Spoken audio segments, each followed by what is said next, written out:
Hey guys, what's happening? Chad Andrews here, the 33 Rule, along with Project Echelon.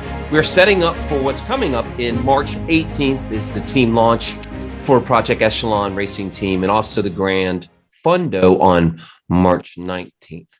And the linchpin, the king dog, the person who is instrumental in running this whole kit and caboodle is Joe Carpisassi. Joe, what's up, my man? Busy, Chad. It's February, all of a sudden it's cycling season. So, holy cow. Yeah, you see, it's funny how we see all the tweets coming into this week.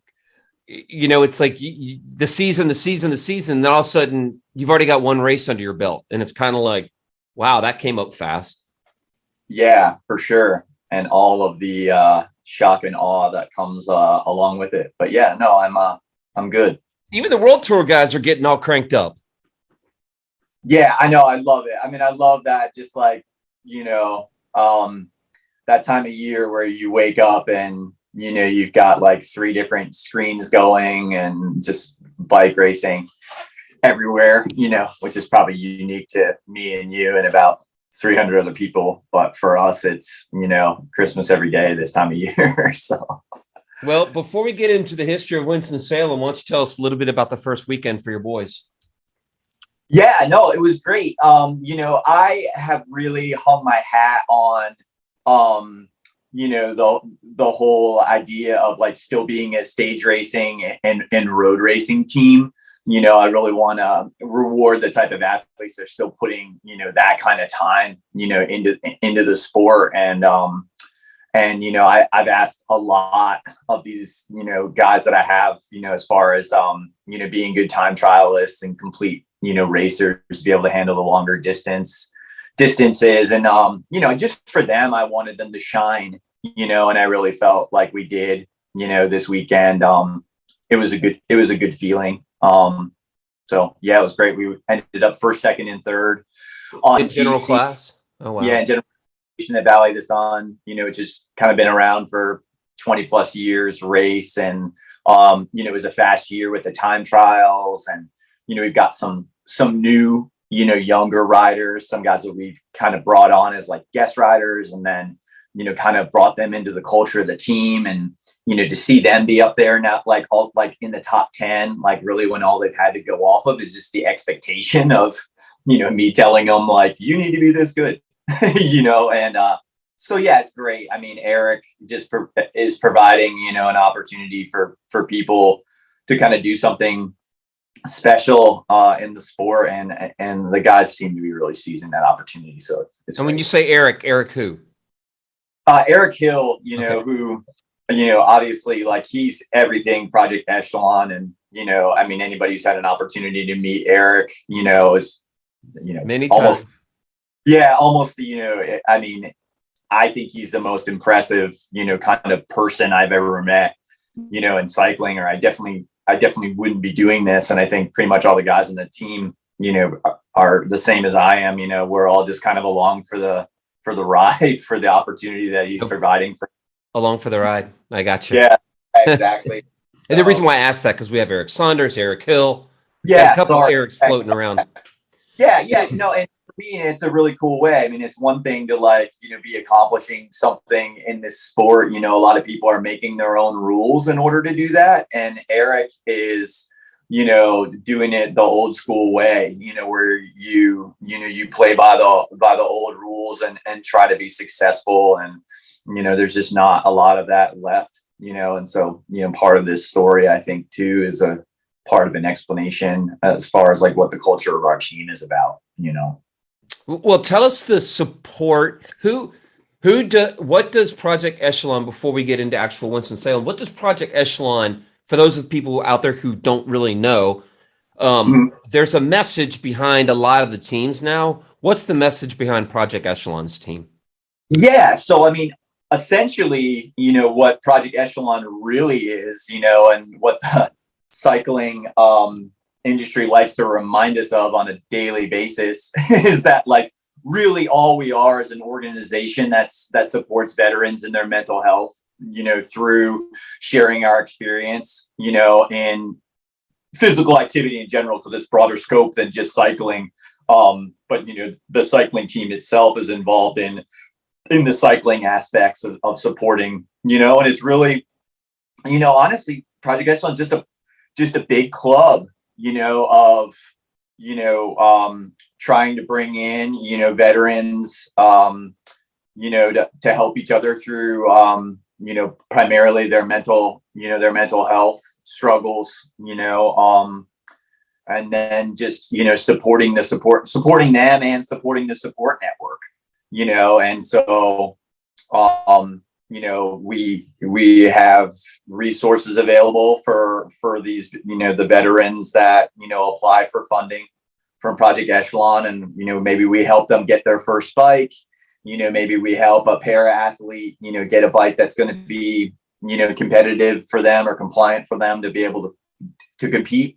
Maybe it's not even about competition. Maybe it's just reminding them, hey, I got up today and rode my bike and it was a rough day today. How are you doing? And so it's a phenomenal thing. And I think that's really, a bigger part of the story of Project Echelon, that I think I would like to see touch more people, is just kind of how neat of an organization it is, and it's not, I think as cycling has changed its model, all of us now have to be in it now because of an extension of, just pure love of the sport, that there's not the financial support there that there used to be. So I think there's like, this connection of, hey, we're doing this racing, and this racing is going on, but it's part of a bigger thing and we're having a lot of success, and then we look at other teams around us that are, successful and growing, like an organization like Best Buddies, and I, obviously Thomas is a friend of mine and I've gotten to know, Michael Hernandez a little bit, but just like for them, it's like, hey, like we're going to race our bikes. We're going to do the best we can. Maybe we'll animate this race because we've got something bigger to go home to, which is that we're, delivering this message and empowering this community, of people, for them, it's people struggling with mental disabilities. Do you know what I mean? But like, it's about more than cycling for them. And I think to survive in cycling, you've got to be about more than cycling now. And I think, Project Echelon is really well positioned, to be an organization like that. So. And is the team based out of Winston? Project Echelon is like kind of become nebulous, when it started, it was definitely like based out of Eric's garage, and then I have a much bigger garage than Eric. So now it's become based out of my garage. But, yeah. Garage-based team. It sounds so cycling.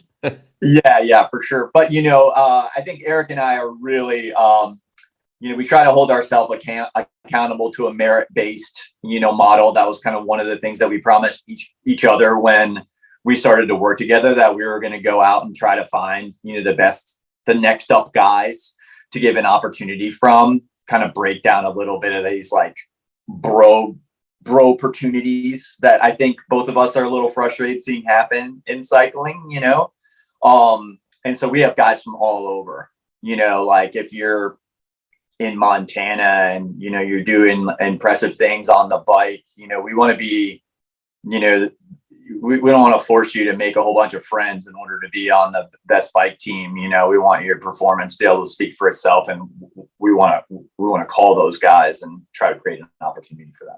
So. All right. So let's talk about Winston-Salem cycling. This whole project kind of got going because of the Grand Fundo coming up in March and the excitement surrounding it. But let's kind of go back a little bit, to your first experiences of racing your bike and growing up in the area and being a part of the cycling scene. Yeah, so it's interesting, I'm so much different than all the other people that have been, been guests on this. I've always been playing catch up, and so I grew up in Southbury, Connecticut. I was a distance runner, growing up, kind of went like the, Division I kind of college running route, started at University of Maryland, finish up at North Carolina State, like during a time where that program was kind of at its peak. So I kind of got to be in this kind of incredible, group of track and field athletes, and then just kind of that locker room at that time was just a whole bunch of athletes, like really all in and like really kind of doing it, what I observed to kind of be the right way. And I kind of competed, to try to go as far as I could in running, through the Olympic year in 2000. It was that kind of coincided with me not being able to pretend like I was in college anymore. I think I was like in my 6.5 year of like undergrad degree in history at that point. So I'm gonna get out. Yeah, it's probably time. But anyway, yeah. So I took about 3 or 4 years just away from the sport in general. Went out to the beach and got into surfing and got fat and ended up in Greenville in Eastern North Carolina. Probably maybe I was 26 or 27 years old at that point, and I met Tim Gavin, who was the kind of the head of the exercise physiology department at East Carolina University. Just super neat guy who like knew the deal with cycling. He had been a bike racer, 70s, 80s. He was a little 500 guy. Oh wow, okay. At Indiana. And he had this like small group of like just kind of organically, like a few locals, a few people had moved there, of like pretty good guys that he could kind of teach to race, and he kind of ruled us in like that Belgian model, of like, this is how you do it. You know what I mean? Like 7 hours a day. Yeah. Like, dude, if you try to sprint me after not, taking one pull in that crosswind for 2 hours, like, we're not going to talk to you for a month. Yeah. You know what I mean? It was like, it was like just kind of immediately it was like, do it and do it right. And so I had some decent like sports talent kind of going into cycling. So I was able to kind of, back then there was just so much more racing. So like if you were a climber, you could just blow through the categories. You can hop in your car. You could go to 3 months of races and, go from Cat 5 to Cat 1 if you were good, and then just go right into the pros. There used to just kind of be this kind of undeniable talent, kind of situation that used to be back then. So, that was kind of what it was for me. And unfortunately for me, I was just too old. By the time when I won Mount Washington, I was already 28. You know what I mean? And it was one of those things where it was just like, there just wasn't, all the rules were weird. You 27-year-olds and have so many guys and you couldn't pay but so much. And you know what I mean? And it was just, it was weird for me. And so, for me, it just kind of, never really became like a thing for me where it was ever going to be like a real opportunity to be a pro bike racer. But, throughout the process, like I got pretty good at it, and I got good enough at it that like I could go, I'd done all the big NRC races. Like I spoke the language, I spoke the language of the sport, and then frankly, honestly, between 2006 and 2009, which kind of would have been my time to like shine in the sport. I had a really difficult time, personally, lost one parent early, had another one have a stroke not so far after, and divorces and blah, blah, blah. It was kind of a time that I don't really remember. So, when I arrived in Winston-Salem, my original plan to get to Winston-Salem in 2009 was to get there, and still have a couple of good years of like potential pro bike racing left, and be with John and Mark and kind of finish strong. But by the time I got to Winston-Salem, I hadn't touched a bike in almost 3 years. Oh, wow. Okay. Yeah, I hadn't touched a bike in almost 3 years. And I had, at one point, I had started a development team called Capri Foundation, which actually, kind of gave some pretty good guys a start. And then, I had an opportunity to meet, Jamie and Pat, at that point, and they knew that I had some connections that I could possibly like bring to the table, to kind of come into that group. And that was really where my real career in real cycling started, as not a cyclist, as probably more of a bike washer. But bottle filler. Yeah, it's all about filling bottles and washing bikes. I had someone like try to say something really insulting to me one time and said, God, this is, I would never use this phrase, really sexist, but they're like, Joe, you do bitch work. Like, that's your contribution to this sport. And I'm like, chapeau, man, because that kind of like dirty, I'll fill your water bottle work up for you has probably given like 35 guys of pro racing experience. Do you know what I mean? So I'm really proud of, my reputation as being the guy who will pick you up from the airport or fill your bottles up, Yeah, it's kind of like, it's funny that throughout this process, I've learned that there's a lot of glue guys in Winston-Salem, like Eric is a glue guy who is kind of unassuming, although he was a good bike racer, and same thing with Jamie, and same thing with, the unsung hero, and, right now the ghost, John Hamblin. So it's kind of been, it's interesting to see that it really does. You just have to have a ton of glue guys and glue women. And when I say guys, I use that word collectively because of the sport, because we've had both women and men on doing these interviews. But yeah, it's like the glue in the Winston-Salem area. And the same thing could be said about my Charlotte area or Athens or Boulder. Yeah. There are the glue people that make it work. And Winston-Salem is no different.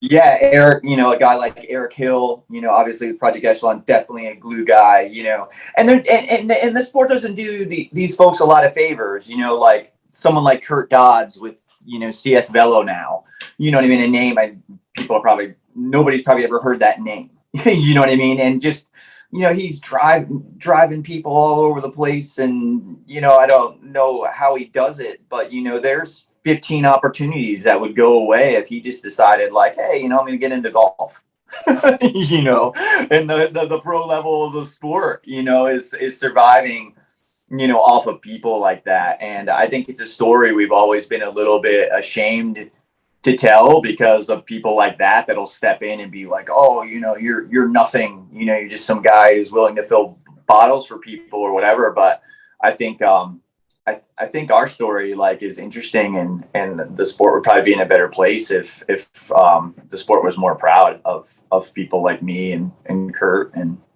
the glue people, the glue, we'll call it the glue cast. Oh, I might be in there. Yeah. I'm proud of us. About that. Yeah, you know what I mean?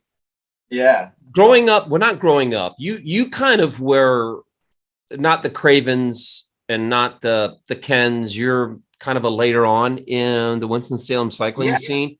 But when you got there, you still had opportunities to be at and participate in and check out, Haynes Park. Of course, for some reason, I don't know why. Maybe it's just me, and maybe it's just my revisionist history is kind of waning as I get older. But you had Greensboro, Winston-Salem. Weren't they on the same weekend? Like Saturday would be. There was a lot of different permutations. So like, it bounced around. So it was like, it used to kind of all be part of Crossroads, and Crossroads was enormous. Yep. You had, I think there was even times, and I could be wrong here, we might need, Thad to help us with this, but like, like Presby was $125,000. Yeah, it was a couple dollars. $25,000 more than the biggest crit ever held, which was this past year. That was confusing dynamic. But then, then at the end of that week, you had Haynes Park, and then I think sometimes you had Statesville, I think was. Yeah, well, and then sometimes you had the Carolina Cup, there right at the end. But like, you could play Carolina Cup either way. You could play it as a crit, which I think they did some years where it was like 75 minutes. And then other years they just played it as a road race. It was 100K, and it was the finality of the NRC. And you had, my earliest memory was John Leesman's last race at as a professional. And the guy was such a badass, you know, and I think he rolled it off the line, man. And his last race ever as a professional was all of the Carolina Cup freaking solo to win the NRC, you know, in his last season, which if for anybody who's ever been out there in that course, like it's not even really that easy of a race to sit in, you know what I mean? Yeah, and right. Yeah. Out there by himself for 2.5 hours, you know. So there's just been some great racing. And I mean, in the honest thing that people have, you know, I'm not afraid to say things that aren't super popular, but like the level of racing, so much higher, you know. I mean, you know, Thomas is never going to say it, you know, Mark Heckman was never going to say it, but like when Mark Heckman was winning, you know, or forcing the breakaway up the road at Presby or whatever, you know, and Philly was 155 miles. You know what I mean? Mark was coming down the finish line, banging shoulders with Bernie Eisel and Sagan. And those guys were there, you know, at the end of 155-mile classics. I mean, Thomas would win a race to the top of Hanging Rock on Saturday and win Athens Twilight on, you know, the following Friday. I mean, these guys were, you know, the standard that these guys were holding themselves to as athletes, you know, even though it was still not maybe necessarily on the world level, is just not comparable. You know, the guys winning criterions now are not finishing local road races, let alone, you know, European classic style racing. So it's an important story for us to at least remember. You know, it's cool all those things are going on. It's providing a lot of people with an opportunity that might not otherwise exist. But, you know, we do need to remind these people, you know, that their contribution to the sport, you know, set like a really cool example for another subset of people as well. So do you Winston-Salem itself has really thrown some high level bike racing into the mix. And there's a lot of cities that can say that. But if you really think about it, the manifestation of Haynes Park and then morphing into the Winston-Salem Cycling Classic, which to me, that road race, that's one of them, that road race, when it was a UCI race, was probably one of the more challenging ones that people didn't really estimate well, I think. And after that first year, they were like, oh my God, that's like a legit UCI race. Do you see some commonality in the community coming together, whether you're on this side of the track or that side of the track, but that still really makes Winston-Salem such a hotbed for bike racing as we move forward in 23 and 24 all the way, you know, for the next few years? Yeah, you know, I'm not sure whether it is that hot, you know, that hotbed. You know, I think, you know, I know Jamie's experience came out of, you know, being in awe, you know, of Thomas's experience and the dynamics, you know, that defined, you know, this community. You know, Thomas saw guys do it a certain way. He did it a certain way, you know, and then he took those expectations to, you know, the resources that he got from the Hincappies, and he put bike racers out there on the road, you know what I mean, to do things a certain way, you know. And then, you know, Jamie and Thomas, you know, put more bike racers in the world tour or in the grand tours or in national championship jerseys, you know, than any of these development programs or any of these other things that are, you know, the millions of dollars are being spent on.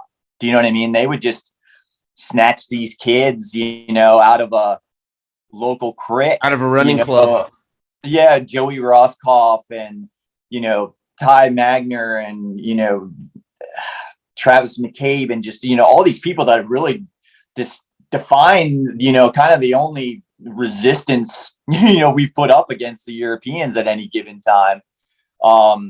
You know, and you look at the history of that Winston-Salem road race, and for people, you know, I think a lot of people on the outside is like, oh, it's just a bike race. But if you go back and look at the results of that race in the years that they have it, there's at least one and usually two guys on the podium in that race that are either still racing in the Pro Tour or definitely racing the Pro Tour, Grand Tour, you know, broke a national record. You know what I mean? The level that race demanded, and the level that race was being raced at, man, I mean, I think it's the saddest thing in cycling that race is gone. Maybe next to Philly, at 155 miles. But, the loss of Philly and the loss of that Winston-Salem road race it's very, very, it's sad. I mean, there's really no other way to say it, and so the hope is, hope springs eternal. I think you hope to, maybe if we reteach this, right? If we show people, hey, this culture still exists, maybe we get re-engaged in it, and maybe we can get back there to cities like Philadelphia and Winston-Salem. We love our cycling here.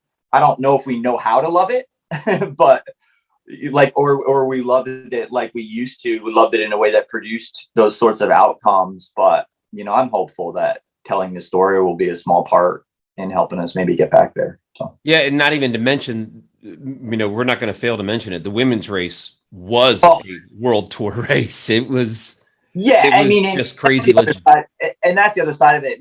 I hate to always be telling you, and I'll jump into this myself a little bit, maybe this is more of a Project Echelon thing than maybe the point of this interview. But to lump women's cycling into the same bucket with men's cycling in America is pretty unfair. Do you know what I mean?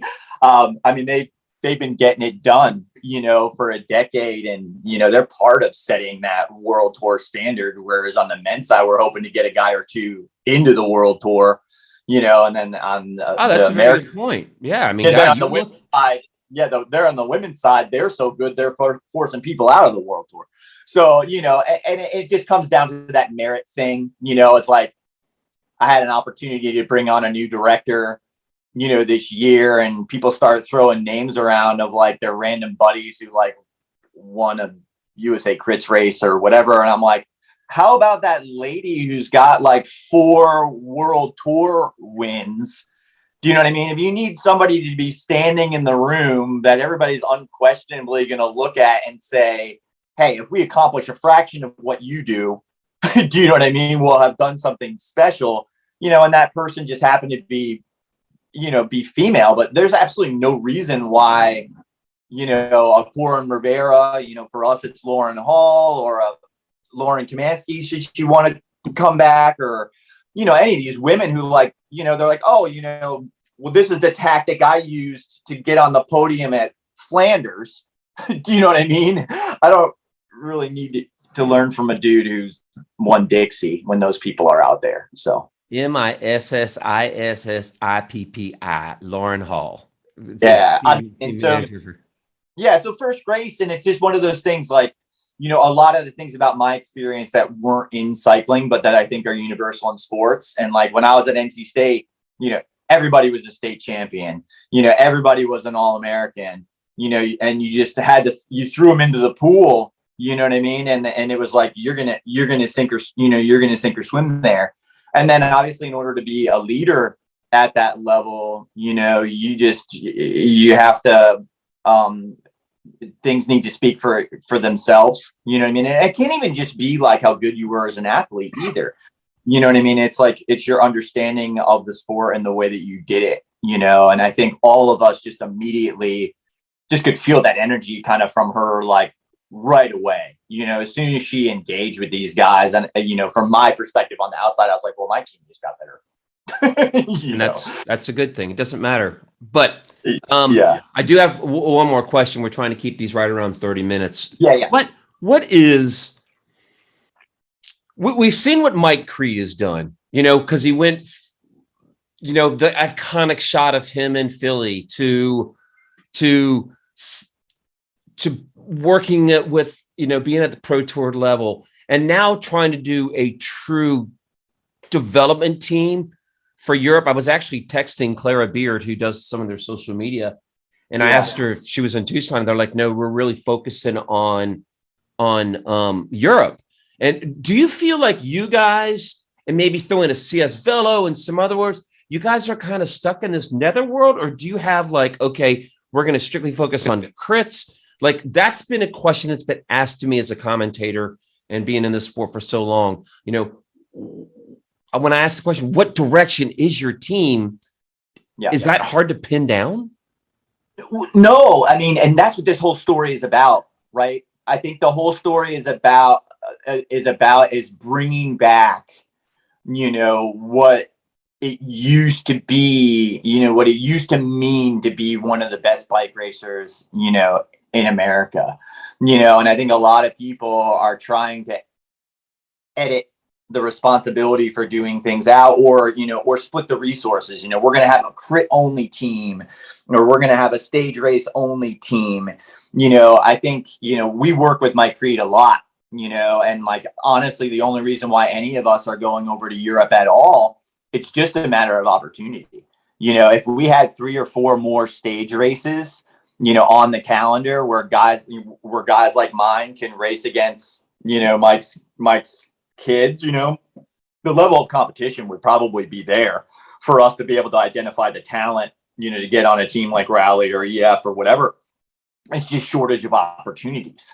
But we firmly believe, and we're getting a lot of resistance for this, that American bike racers are American bike racers, and American bike teams are American bike teams. And the criteriums are the glue that hold the calendar together, but it used to be, stage race, crit, whatever. And like, these guys all kind of become a band of brothers, and, you build the guy up who beat you at that race, because you want him to, to be good, so that it means something for you to have been second, or, for you to have been second or third.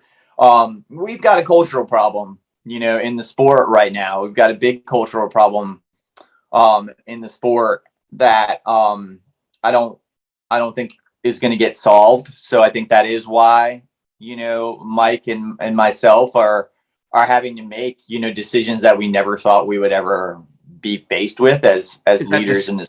Split squads, or?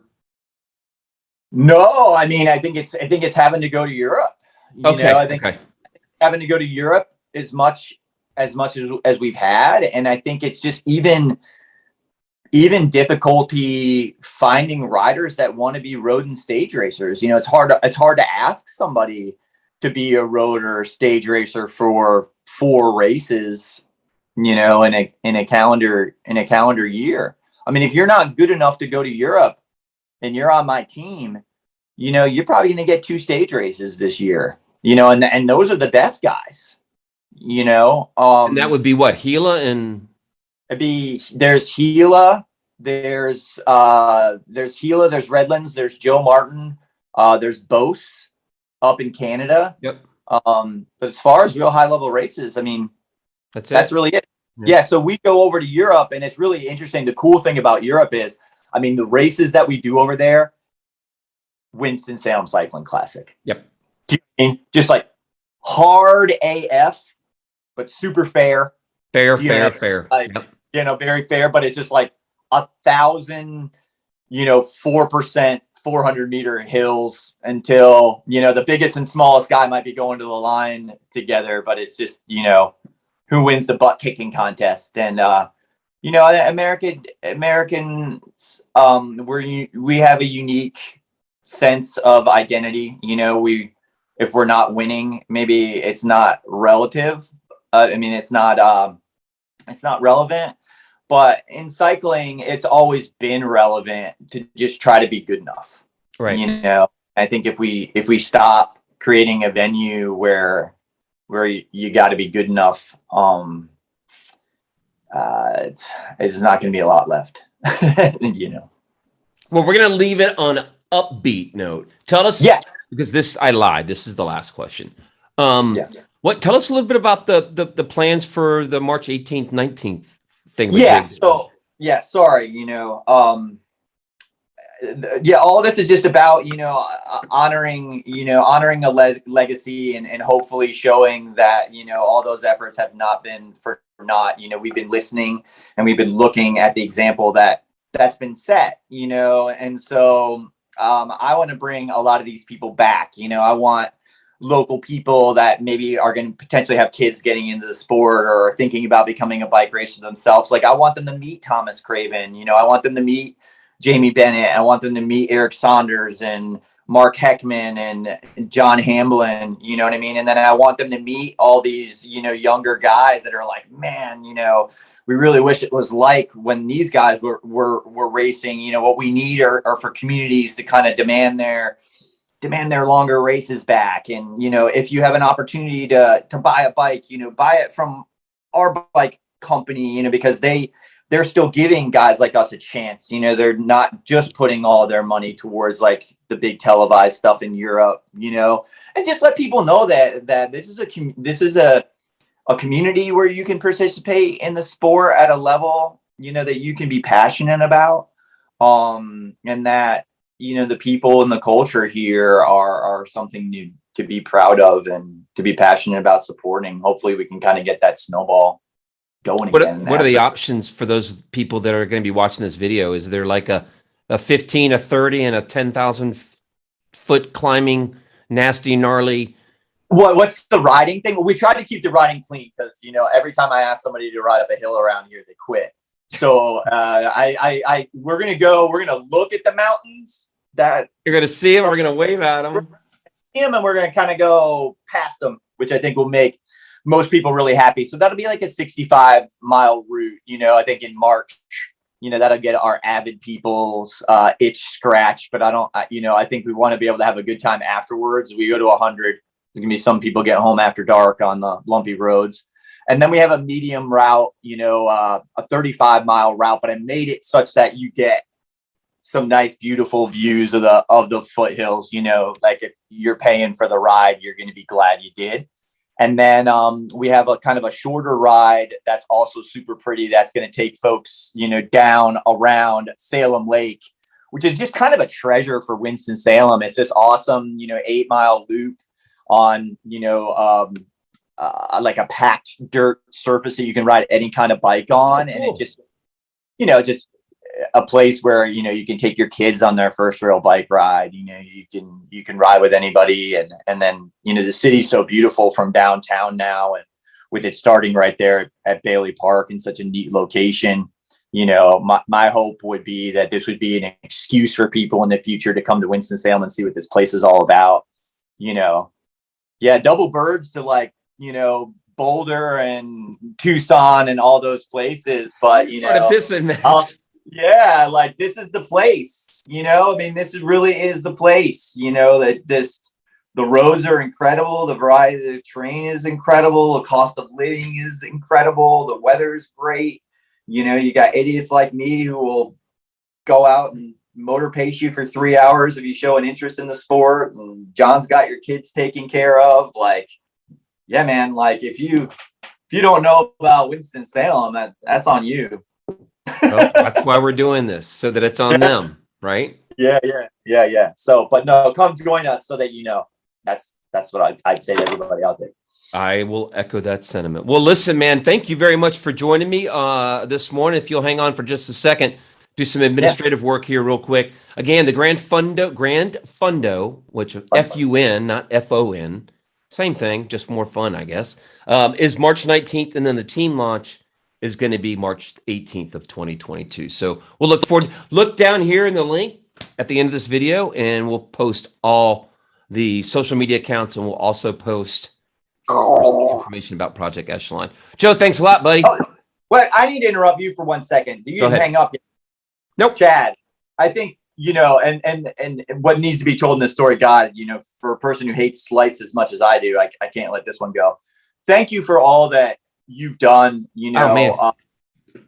just to be this source of, just to be the voice of cycling, really, for as long as I can remember, man. I mean, my first Cat 5 race, I'm sure you were announcing, and you just, I've never seen you not have, a smile for somebody, or your enthusiasm, or, even just when you started getting your come up and doing the big TV races and being out there on the motorcycle, you'd always return our texts and take us along for the ride with you. And, I just, thanks for all you do. I mean, I know what we pay you for all this, and it's not enough. So, speaking of the glue, you may be the stickiest pile of it, you know, especially in this area. And I'd hesitate to say nationally, but I think that's probably about right. So thanks for everything. Well, there's a lot of us out there that do it because we love it, but I appreciate it. I'm speaking for all of us that do it for a living, the coaching and the commentating. So no, I really appreciate this.